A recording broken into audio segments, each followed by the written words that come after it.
I've lived in Brazil since '98 when we left South Africa to move to Brazil as a family. So I came here as quite a young kid. Started riding here in Brazil. Always been very, I would say, very patriotic. Very like always looking for South African hats, South African this, South Africa everything. I've always been like that. Always Cool. been like try to stay as close as possible to South Africa as possible, even though it wasn't very easy because any time that we traveled as a family, it was very much going to England because my parents are English, and so ended up going to England a lot to see family and everything, and ended up not getting the opportunity to go back to South Africa very often. Well, I've actually only ever been back there once, so I do Sure. miss it, and I do want to get back there more frequently. So yeah, so I started riding here in Brazil. Slowly started building up my career. At the time I didn't even know it was a career. It was very much a hobby, a sport, and I was always the odd one out in school because I was the only one that was riding, and I wouldn't participate in the school sports and everything, and I'd always be off doing something else, riding horses. Yeah, ended up going to England. I did university in England, did equine sports science. And then Okay. when I finished, I moved back to Brazil and kind of been developing my career here. And then, long story short, qualified last year for the World Games in Aachen, and I actually never thought it was going to happen. It's a funny story, actually. The owner of my horse is German, right? So Okay. I kind of planted a seed because at the beginning of last year it was such a distant, like impossible journey, Idea.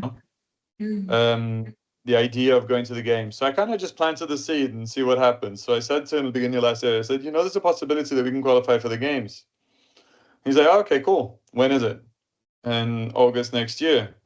Okay, where is it? Aachen. He's not a horsey person. So he's like, where's that? Okay. And he's German. So I was like, in Germany. And I left it at that. And then towards the middle of the year, just after the middle of the year, when we got our second mare, soon after we got our second mare, he's like, so how are we doing with the qualification for that? And I was like, well, we've had two opportunities so far to get the mares. We've got both of them. Now we have one more that we can get here in Brazil, which is November. So he's like, okay, so when are we going to Europe? Cool. So it kind of just built on from there. So like what seemed like such a distant, impossible possibility is all of a sudden becoming real. It's very real Yeah, now. like yeah, I mean, like 2 months away, real. And I think, not many people really understand, what the World Equestrian Games is all like really, really about. As mostly as South Africans, we are kind of very reliant on, watching the FEI and all of that from South Africa. And like, what is the dynamic of a show like that? Like, what does that look like? Can I tell you? Yeah. Honestly, I'm also learning a lot with this project and with the path. It's quite surreal at the moment still, it's still like I don't know what to expect at this point exactly. I mean, I kind of Sure. have an idea, but it's still an exciting unknown territory, if that makes sense. So I can't tell you exactly what we're gonna face, what I'm Yeah, gonna expect. totally. Yeah. And I think you'll probably have to update us along the way of like what it feels like and what the environment's really like. And if it's what we imagine and maybe what you imagine as well. And I mean, like, as you're kind of starting to anticipate and feel the build up towards the show, I mean, what are you doing to, like, I mean, like I said to you earlier, I spoke to Barry and Barry said Charlie's the most positive person I know. So what are you doing for yourself to be able to keep yourself in that mental game? I'm kind of just doing the best I can to get ready and get prepared. Like I've known my horse for such a long time already. I mean, I brought him on from a 4-year-old. So I do know him quite well, and still now I'm learning new things about him, and I think we're just building up, trying to get there as best as we can. I mean, I've learned along my career, and I think we're going to touch on this a lot in this conversation, is that I've learned to focus on what's in my control. Yeah, So I don't let what's totally. not in my control affect me. You know, that's the kind of like the main Yeah, thing that I think we're going to take away from today, because so many times people focus on what's not in their control and they get worried about what's not in their control. It's not in your control. You're not going to make any difference. yeah, totally. And I So think it's, put your energy on what you can control. yeah, and we often have this idea of kind of reaching a perceived outcome, and that a lot of that relies on things that we can't control. And a lot of things that I say to riders is like try focus on the process, and Mm. understand that we kind of always a bit of a work in progress, just as like human beings. Human beings, we messy creatures, and being able to embrace that it's constantly a journey. It's not a destination that we finally get somewhere, we set up camp and we're like, I've arrived. Even when we have said arrived, we always have to embrace that perspective that it's a work in progress. I'm always learning. And I think having that mindset of being open-minded and being willing to learn constantly, helps ground you in the sense of, well, what is in my control? And, how do I kind of let go of what is not in my control? Exactly. So I've been talking a lot. I'm based at Doda's place here in Brazil. So my team and all of my horses are based at his place. I mean, he's done 6 Olympics, 2 Olympic medals, Pan American Games medals, and all that sort of stuff. So like he's got a lot of experience with that sort of stuff. Mm, And one thing that he said quite a lot to me is you have to really focus on yourself and not really look at the others. Because if you just yeah, focus on the results of other people, you don't necessarily have the right comparison. Whereas if you're looking at yourself yesterday and you're trying to be a little bit better today, and then you're looking at yourself what you want to do tomorrow and you want to be a little bit better, sorry, you want to be better today than you were yesterday. And if you're looking tomorrow, you want to be a little bit better than today. If you do that every day, you're automatically going to be in front of everyone else or in front of other people in a year's time. And then in another year's time, you're going to be in front of more people and you're just going to make yourself better and better. So it's, I try not to focus on who I'm competing against. It's very much mm, focused on my own results compared to the previous competition. So what do I need to do better than the previous competition? What can I work on? So I need to work on this, this, and this. Okay. And then next competition, another problem comes up. So then you work on that. And then mm, you slowly keep building yourself up and building your horse up. And it takes time. I mean, there's no other yeah, way to put it other than it just takes a long time. And you just have to build your way through it. And you have to very much focus on yourself and not on, particularly in our sport where it's very much an individual sport where you're competing against a lot of other people. It's not like you're competing like the football World Cup, the soccer World Cup. yeah, You got one team against one team per game. Huh? So sure. you're very focused on beating that one team at that point in time. Okay, Mm, that's something that you can put into perspective. I mean, some things are going to be in your control, some things aren't. But I mean, your goal is to beat that one team. Okay, but I mean, when we go to a show jumping competition, we're very much like there are 40, 50, 100 other people sometimes, and it's you can't really focus on that many other people. So you have to yeah, very much focus on yourself, and also those people are on different horses. You're not it's not a direct comparison. You cannot compare yourself to other riders directly, and that in any given show. They might be on a good day, you might be on an okay day. Maybe your horse woke up on the wrong side of bed. Who knows? But at yeah, the end of the day, you just have to try and focus on being better every day in order to get somewhere. Otherwise, you never get anywhere. yeah. And I think that like that is such a beautiful takeaway, of just being better than you did the day before. And again, like you said, reflecting on the show, being able to say, okay, well, what do I need to work on today? How can I progress just a little bit? And it's like that concept of being 1% better every day, you know, and how that builds up and the impact of that. And there's a book called The Four Agreements. I don't know if you've ever read it, but it's like one of my favorites. And it says, just do your best, and your best looks different every day, right? I mean, and as long as you are showing up every day and doing your absolute best, and you can say, yes, I've done my best, then you're good to go, and no one can ask for much more than that. And I think you're so right to say that you're not making a fair comparison between ourselves and another rider, because, like you said, a horse is woken up on the wrong side of the day of the bed, or we're feeling a little bit stiff. And I also feel like we've all got this 14-year-old, and you're on a 9-year-old that has so much less experience. It's so hard to compare.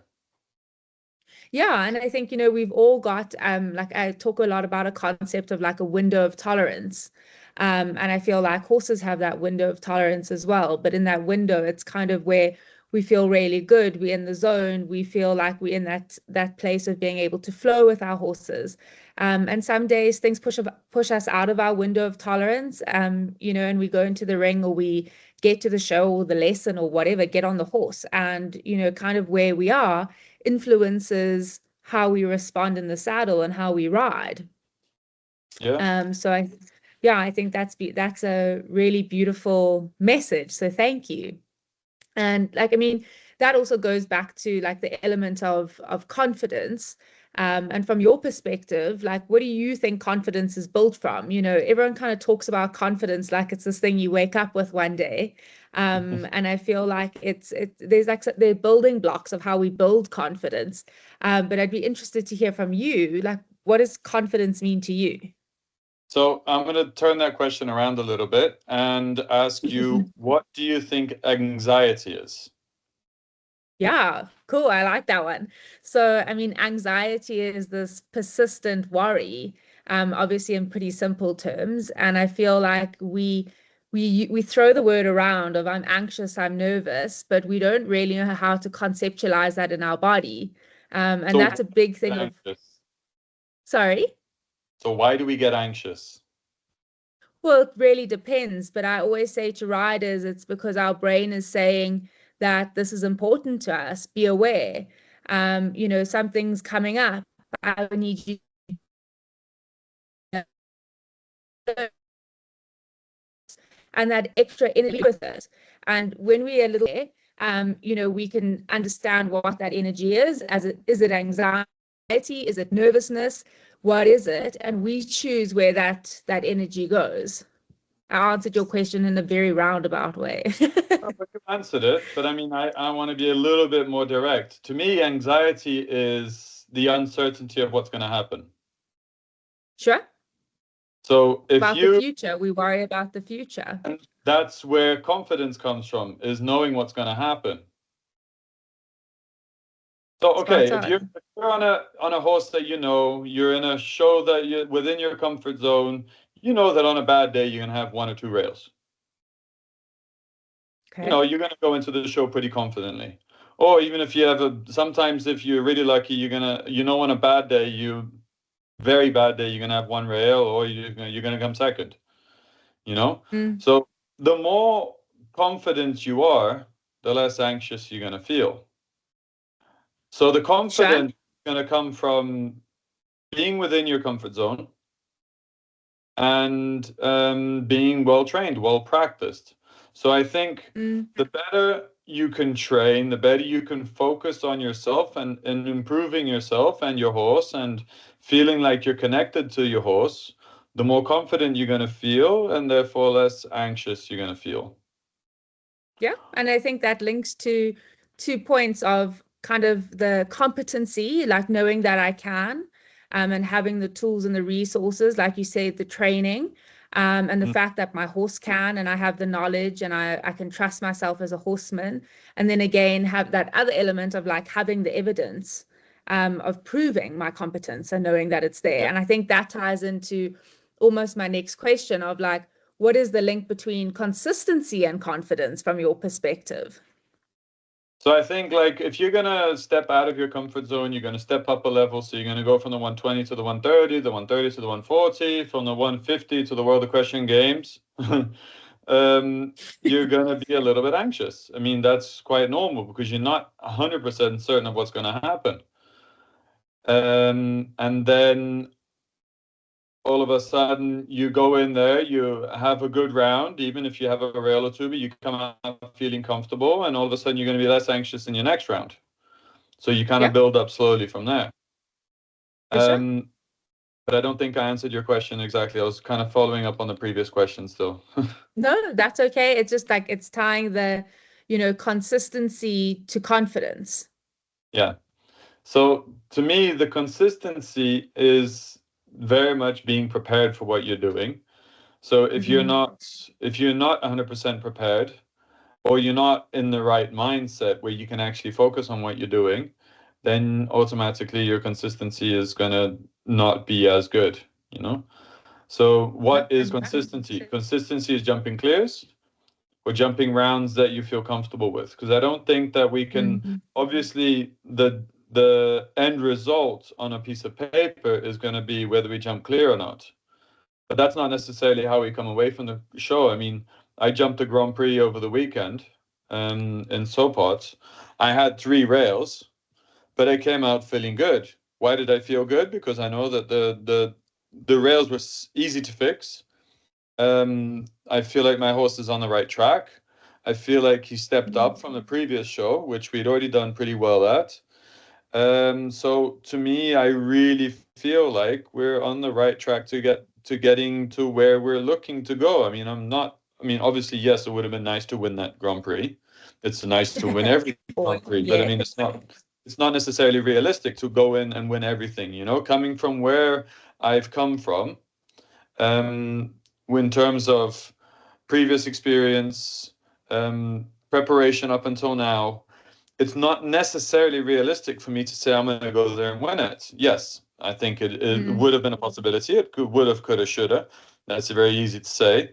But I feel like my horse is improving with every show, and he's getting better. And I feel like the connection is working. I'm getting the results in terms of my feeling with him that I'm looking for, So it doesn't necessarily materialize into the result on paper at first glance, but if you watch the videos and everything, and the feeling on top of the horse, you can see that it's building up.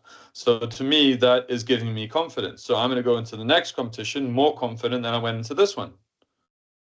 Yeah, and that's bouncing back to about roundabout, but I think we got there in the end. No, 100%. And I think like I was just thinking about like how that connects to, back to the process. And again, if we were measuring ourselves from like the set outcome of did I win or did I jump a clear, we could walk away with quite, feeling a little bit disappointed. And I mean, if you look at the accomplishment that you've made and where you are, like that would be incredibly sad to look at it as that I didn't win and that's it. But to look at that progress, and I think as human beings, we always measure ourselves of like how far we still have to go to get to our goals versus of like actually how much we've achieved, and being able to look at that process and say like, whoa, where I've come from and where I'm at right now is pretty great and pretty phenomenal. And yes, obviously embracing that there's always space to grow, and horses always humble us and always remind us that there's space to grow. But reminding that and working from that. And I think that builds such positive momentum as well. And then going back to what you were saying in terms of, feeling that anxiety and feeling, kind of that preparation for the next show and making sure that you are prepared, bounces us back to that idea of like going to the World Equestrian Games and not really knowing what to expect. If we have to play like the what if game, or what if this happens, or what will it be like? Our brain is this like giant problem solving machine, and it wants to solve for that element of the constant unknown, right? And it goes round and round until it comes up with the solution. And I think that tool that you're saying, you know, I have to focus what is in my control and not focus on what is out of my control is like a huge element there. Yeah. You know, so I think that's really powerful. I didn't want to lose that point. You know, So another as we point that I kind of want keep to going. make for interrupting, Hmm. touching on the what if, what if, what if. What if we win? What if we qualify 100%. for the last round and we come fifth? I mean, that would all be amazing. So, I mean, like, why would we want to think about the possibilities of something negative happening when we can manifest, we can throw the possibility out there to the world, to the universe, say, what if we do well? What's Yeah, stopping us from doing well? 100%. So that's And one of giving the ourselves that very, positive that very well. Yeah, sorry, go on. no, it's just saying like, you know, being able to give ourselves that benefit of the doubt and, you know, give ourselves that support. And I think that is exactly the positivity Barry was talking about in the sense of saying, you know, Charlie is the most positive guy I know. And I think it's really, you know, our brains are wired to look for the problem. And I think that's just kind of how society has wired us over the past couple years and the way we learn to think. So, I mean, being able to say, well, what if And we I do was, win? well, yeah. So Oh, why would we think about problems? yeah, That's to me, that's such a I don't want to say a nasty way to live, but I mean, I just want to, like, why? Why worry about problems when you can think about what good can come from it, what good can happen? yeah. And like what keeps you in that mindset? You know, like I said to you, like, you know, society has wired us to think in such a negative way. Like what helps you shift out of that? You know, what have you like how do you keep yourself grounded? And in no way do I mean like toxic positivity that we must ignore you know, the realities and kind of sweep through you know, but being able to look at things from a little bit more like let's grab the horns. And I think this is a real like this is the South African in you, you know, but to be able to take on the challenge, but keep that mindset of like, well, yeah, yes, I can. Well, honestly, I don't know exactly where it comes from, but I just keep thinking if we can think of what good can happen and try and manifest and throw to the universe, you just kind of throw it out there. What Yeah, if we do well? yeah, What's stopping us from doing well? And again, well isn't necessarily a medal. Well isn't necessarily going to the final round. Well is feeling at this point, feeling proud of what we did. So my goal in Aachen isn't a specific result. Yes, I would love for the team to go to the final round. I would love as an individual to be qualified for the final day and to be part of that final day. But I mean, mm, how realistic is that at this point? I don't know. It's possible, yes, definitely possible. But I mean, there are thousands of people in the world trying to do that. Just at the games is going to be close to 200 people, if not more, mm, trying to do that. Only a certain amount of people are going to be able to get there. So if everything goes our way, it could happen. Why not? yeah. Well, when it Why happens, let's, you about not know, going? change. We can think about going there. Yeah. So I think, I mean, like that internal narrative as well is something that we almost have to train, you know, every day and being able to, I think that starts with becoming self-aware of like, what is our internal narrative? How do we speak to ourselves? I think so many of us, and I can see a smile, I'm sure you've got something to add on this one. But like becoming aware first of our internal narrative and then being very mindful of challenging it or changing it. I think our internal narrative is definitely another one of those little building blocks towards confidence. Yeah. So I mean, like a silly funny thing, which was with Barry actually this week. So our table was in the VIP lounge, and Yeah, our table was the last one down the end. So I'm like, Barry, we're the last table down the end. Sorry, we're the first table down the end. cool. It's a question of Like, perspective. So that's that old story: is the glass half full, the glass half empty? yeah. And To I me, think it the gets quite, glass almost. yeah, I think it, and like it gets quite tiring. kind of being glass half empty. And I think like also that's also quite a powerful part of being a team, one person saying like, no, you're looking at it from the wrong way. Let me share like a bit of perspective with you. And I think like, we got to learn to catch ourselves, but support each other with that as well, of saying like, think of it in a different way. Yeah. Think of it as in a different way. And again, about it, and you have to actually control yourself in the beginning, because if you're naturally, or for such a long period of time, you've been trained to underplay what you can do, you have to train yourself out of it. So you have to stop and think, actually, why is it so impossible for us to do well? yeah. And Okay. I'm playing down the chances, so no matter what happens, I do better than what I expected. Really? You're gonna go into a big competition like that and you're gonna downplay your chances when you can play up your chances? Okay, you might not win, but I mean, try. We're there, let's do it. Yeah.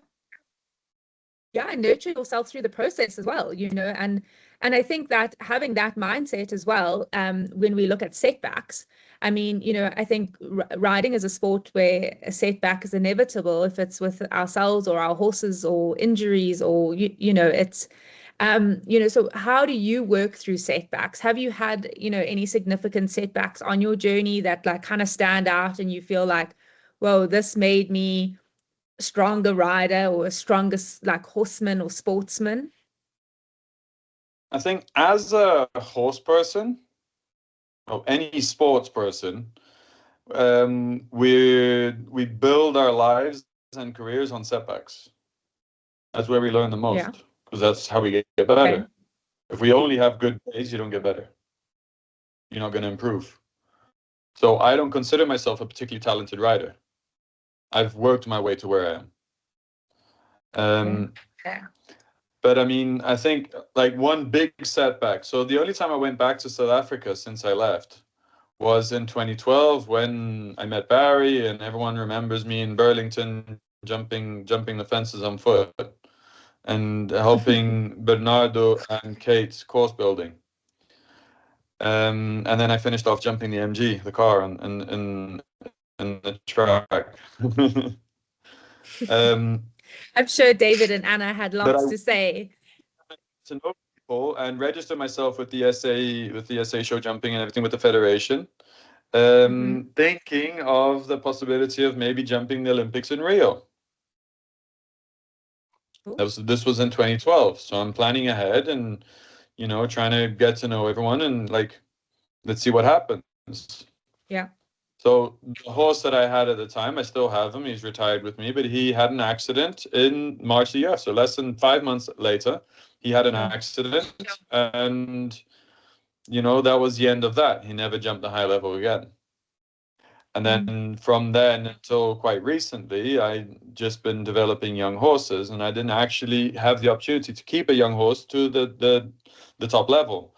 So I've only been back at the top level for the last 3 years. Sure. On That's 9. amazing. Yeah. So like our careers are setbacks, that's how we learn, that's how we develop ourselves, and that's how we get a little bit better every day.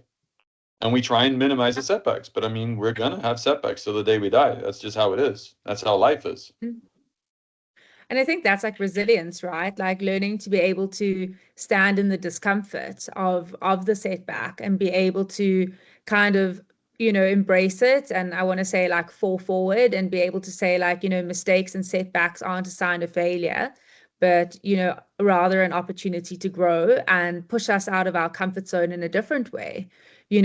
Pushing ourselves out the comfort zone doesn't necessarily mean moving up a grade. It can also mean kind of standing in the discomfort of the current setback or challenge and, making it out on the other side. So you know what fail stands for? Tell us. First attempt in learning. Cool. So it's just with every sport. Like I follow a lot the Formula One.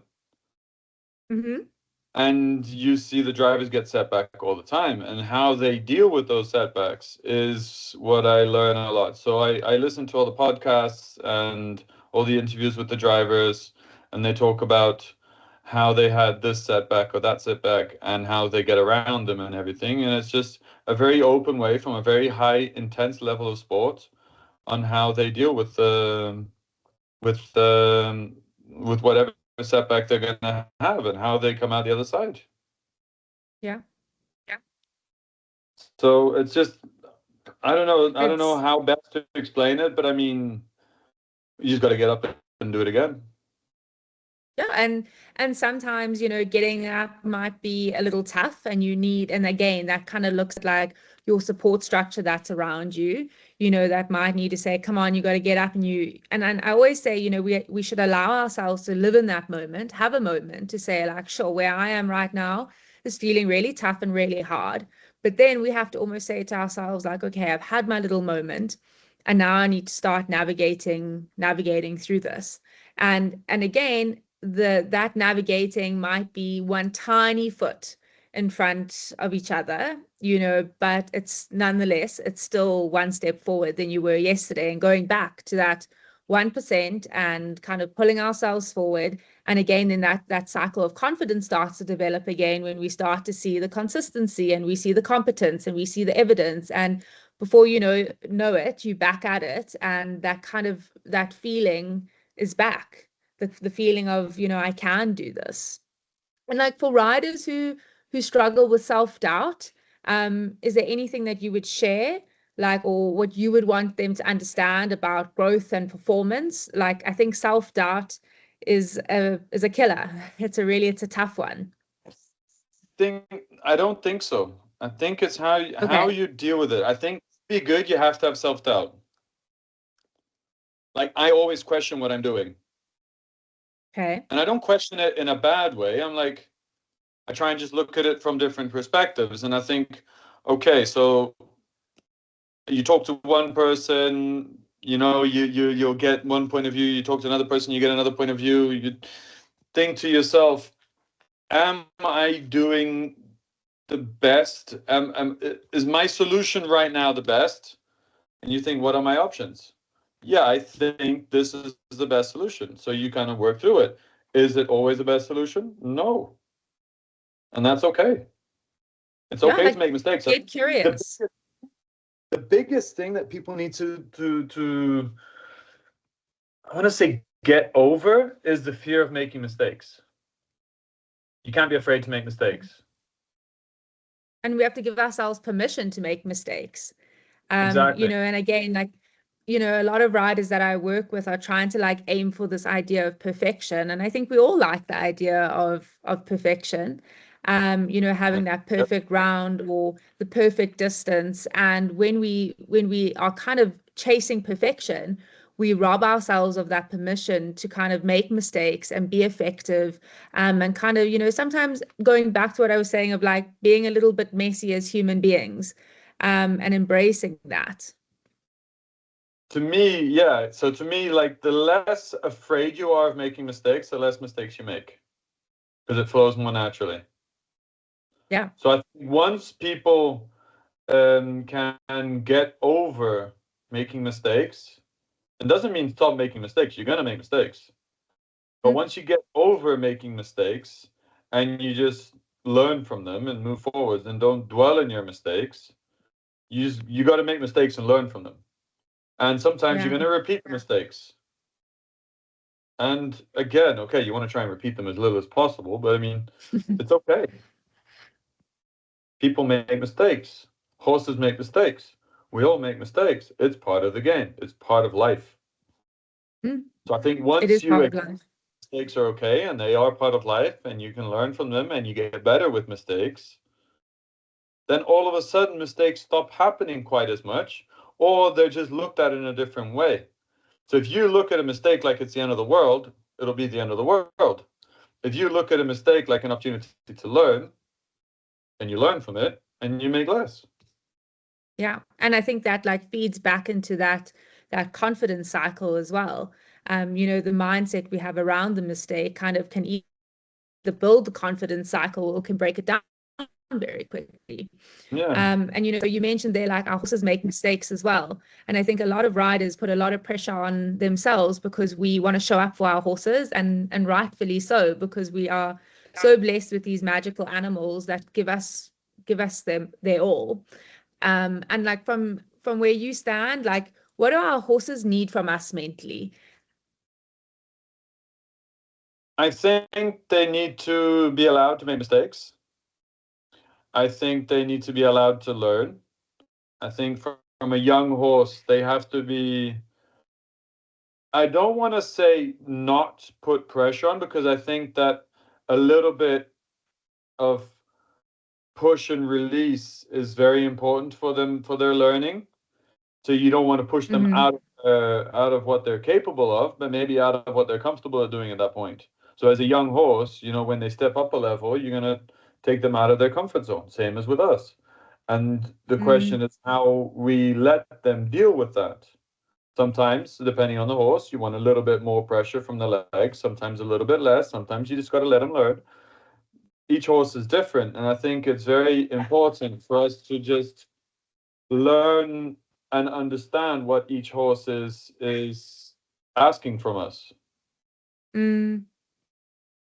Yeah, and being like checked into that, right? And paying attention. And the like I always say to people that we live in this world where like hustle culture is encouraged, and we become like quite detached from, kind of feeling what we feeling, but also checking in with our horse and making sure that, they are in their window of tolerance, and that they've, and giving them that space to do what they need to do, and supporting them. And what you described there is like a very nurturing approach to the horse. And again, like, having that fine line of a little bit of pressure, but being able to nurture and give them the space to do what they need to do. Yeah, So, and at the end of the day, they have to like what they're doing. And sometimes yeah, he's going to be on a day where he doesn't feel like it.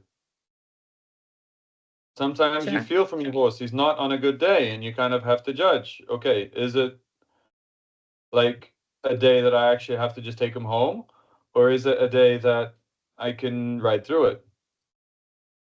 And Yeah. sometimes, most of the time, you just have to ride through it and kind of give the horse as much time afterwards as he might. Sometimes you have to ride through it, and then you have to like take the pressure off a little bit. Sometimes you can ride through it and the next day is back to normal. Sometimes you have to ride through it and you got to give him a week of easy work, easy jumping. It's very much a question. Sometimes you're building your horse up to, let's say, the games. So I've got Yeah. to get my horse to jump 165. I've got to build up to that. Sometimes building up is pressure, pressure, pressure, pressure, pressure, pressure, pressure. We get to a certain point. Okay, let me give him a break. So you give him a breather. So you give him a week, 2 weeks, sometimes a month, jumping a bit lower. And then you build up again. So it's just a question of, he has to still enjoy it at the end of the day. So sometimes, even putting the pressure, sometimes he's saying, I'm not on my best day, but you got to put a little bit of pressure on, and he'll do it because he still knows his job. He still likes what he's doing. I mean, no horse is going to Mm. jump around something like that if he doesn't enjoy what he's doing. And they all know when it's game day, and they all get bouncy and excited on game day. It's just built into them, kind of thing. And they're athletes, and they Yeah. also want to do it just as much as we do. A good horse is a horse that you feel like he wants it just as much as us. Yeah. We Yeah. have to And I teach think them that's so we have to special. teach them to like it. Yeah. And I think that's so special when you say, like, a good horse wants it as much as we do. And I love how you describe there that like they get bouncy. Yeah. I could think of a lot of other ways to describe when my horse at a show. Bouncy would not be one of them, but I think I'm going to probably now challenge my perspective. And next time he tries to throw me off in the warm-up arena, I'm going to say he's just bouncy and he wants this as much as I do. But Sometimes it's it is. it's going to say, yeah, yeah. And going to say is that we as riders, I mean, they feel the emotions as well. And as riders, we feel emotions. And, A lot when I work with cognitive, in my cognitive coaching, is a lot of riders will assume it's for people that are experiencing nervousness. And I think as the same way as you said, a little bit of pressure on our horses is quite healthy and quite good. And I think a little bit of nervousness and a little bit of pressure on us as riders is also good. And I often say to If you riders, want to. yeah, 100%. And that nerves is not a bad thing. And everyone like looks at me like, oh, well, they feel like a bad thing. I say 100%, but it's what we choose to do with the nervousness, right? And like I said to you in the beginning, like somatically understanding like, where's this energy going and what am I going to do with it? And that's kind of just as our last question. I wanted to ask you about, your nervousness. Do you get nervous? How do you manage it? We all get nervous at some point, but I mean, what is nerves? I mean, I have done in the past, got nervous to the point where you just go white and you can't remember even what you did in the course. Yeah. That happened. But I think as experience in the ring happened, as I gained more experience, you start being more conscious of what's happening, and nerves turn into just, look, I really want this. I have one chance to get it right. This is my Grand Prix final, and I've got 60 seconds to get it all right. That's Mm, okay. I mean, that's not bad nerves. That's just I really want it. yeah. You can't let that boil over. That's where it can go wrong. So you you don't want to shut the nerves away. You don't want to get rid of them, because I think it's quite important. Not the nerves as much, but I think more like the butterflies in your stomach, where you're like, okay, Yes. oh, it's game time. Now is it's my turn, my chance, my time, you know? Um, Mm, and you just got to go out there and do it. You're going to make mistakes sometimes. You're going to get it right sometimes. In this sport, particularly, we lose a lot more than we win. It's just how it is. So you have to just use those kind of nerves in your favor as much as you can.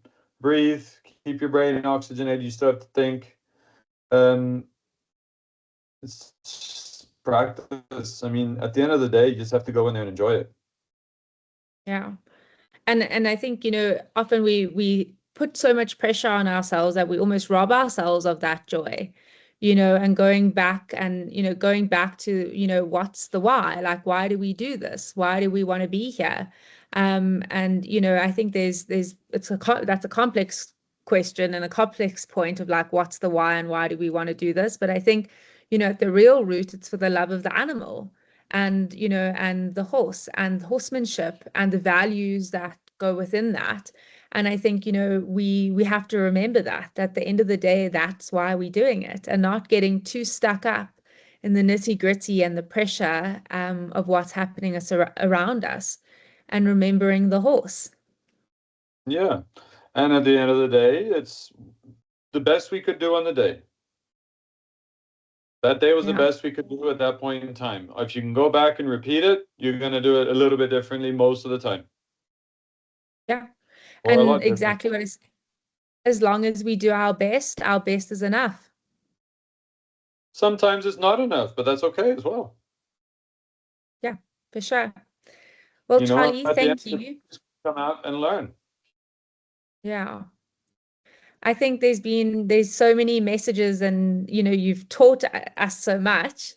I'm excited to tomorrow to rewatch and rewatch and rewatch, and so I appreciate your time. I know you've got a very busy schedule, landing from a flight, going to a show, and coming home and doing the webinar with me. So I appreciate it. Hey, Thank you so, Meredith, so even much. to you, so thank you.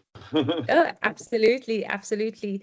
So thank you for your time, and please keep us updated. Will do anytime. It's been a pleasure, and I feel honored to be invited onto your show.